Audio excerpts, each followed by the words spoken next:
Hello student, आपका स्वागत है नर्सिंग टिप्स एंड ट्रिक के ऑनलाइन प्लेटफॉर्म पे। आज हम आपको पढ़ाएंगे डॉग बाइट। डॉग बाइट क्या होता है? अगर किसी भी पर्सन को डॉग ने काटा है तो firstly wash the site with running tap water. उस साइट को क्या करना है, आपको धोना है टैप वाटर में। नेक्स्ट आता है dog observe 10 days. Next hospitalisation. अब हम देखेंगे डॉग बाइट कितने कैटेगरीज के होते हैं। डॉग बाइट मेनली 3 कैटेगरीज के होते हैं। Category first, category second, category third. अब हम देखेंगे फर्स्ट कैटेगरी में क्या आता है।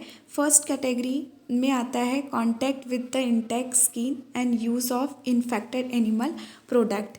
अगर हम किसी भी एनिमल के इन्फेक्टेड प्रोडक्ट में कांटेक्ट में आते हैं तो वो कौन सा कैटेगरी कहलाता है? कैटेगरी फर्स्ट कहलाता है। तो उसमें कोई भी ट्रीटमेंट की नीड नहीं होती, नो नीड ट्रीटमेंट, क्योंकि वो सलाइवा वगैरह होता है वो हमारे अगर कट स्किन में नहीं लगी है तो वो कोई भी रेबीज़ या कोई भी इन्फेक्शन कॉज नहीं करती। तो फर्स्ट कैटेगरी का बाइट क्या था? Contact with the intact skin and use of infected animal product. अब हम देखेंगे कैटेगरी थर्ड। कैटेगरी थर्ड में क्या होता है, किसी डॉग ने क्या किया है, स्क्रैच मार दिया है। स्क्रैच, लिटिल बाइट या ब्लड आपको देखने को मिल रहा है, स्क्रैचिंग, लिटिल बाइट या ब्लड देखने को मिल रहा है, तो उस कंडीशन में हम पेशेंट को ARV एंटी रेबीज़ वैक्सीन देंगे। और एंटी रेबीज़ वैक्सीन हम 0, 37, 40, 28 डेज़ में दे सकते हैं। और इसका जो डोज होगा वो 0.5 ml होगा। और हम इसे कैसे देंगे?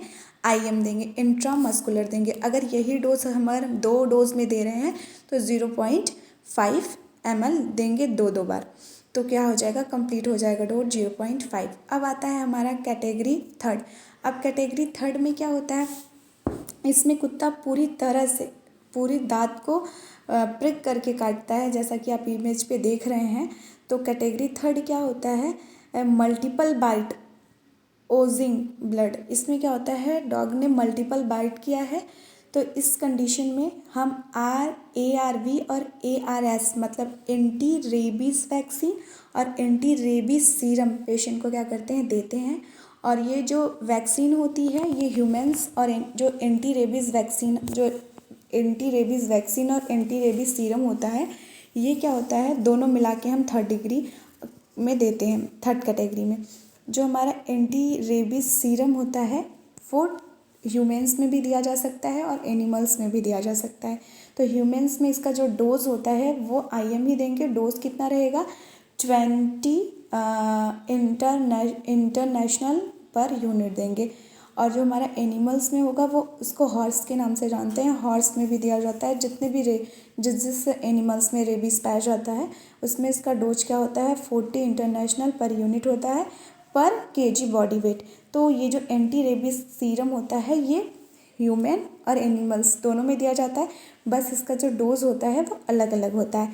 अब हम देखेंगे कि हम डॉग को क्यों 10 डेज तक ऑब्जर्व कर रहे थे, जो मैंने आपको स्टार्टिंग में बताया था। 10 दिन में अगर कुत्ता नहीं मरा तो वायरल लोड ज़्यादा नहीं था। अगर 10 दिन में डॉग मर गया तो उसके अंदर वायरल लोड ज़्यादा था, जिसकी वजह से रेबीज़ का जो इन्फेक्शन है बहुत तेज़ी से बढ़ सकता है, रिस्क होता है। इसीलिए डॉग को 10 डेज तक क्या किया जाता है, ऑब्जर्व किया जाता है। तो और रेबीज़ का जो इंक्यूबेशन पीरियड होता है वो डिपेंड करता है site of bite, cut, central nervous system. अगर सेंट्रल नर्वस सिस्टम के जैसे पैर की उंगलियों वगैरह में अगर डॉग ने बाइट किया है तो बहुत ज़्यादा रिस्क होता है इंक्यूबेशन पीरियड बढ़ने का।